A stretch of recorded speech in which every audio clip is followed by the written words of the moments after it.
বন্ধুরা আসসালামু আলাইকুম রহমতুল্লাহি ওবারাকাতু। আমরা সকলে কিন্তু ইমোতে ভিডিও কল করে থাকি।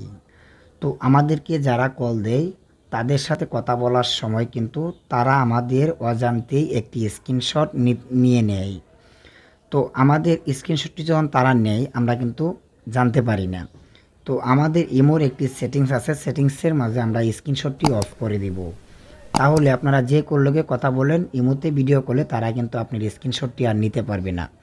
তো আমি সরাসরি চলে যাব আমার ইমোতে আসার পরে আমার যে প্রোফাইল পিকচারটি আছে প্রোফাইল পিকচার উপরে একটা ক্লিক করে দিলাম। দেওয়ার পরে এরকম একটি অপশন আমাদের মাঝে চলে আসবে।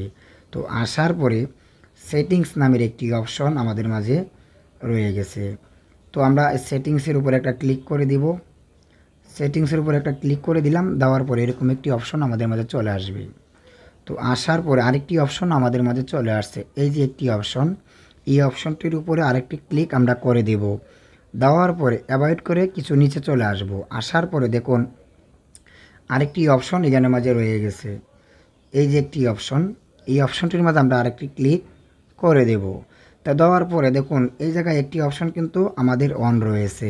তো অন থাকলে আপনারা এই অপশনটিকে এখান থেকে অফ করে দিবেন। অফ করে দিলে কি হবে, তারা কিন্তু আর কোনো সময় আপনার সাথে ভিডিও কলে কথা বলার সময় একটি স্ক্রিনশট তারা নিতে পারবে না।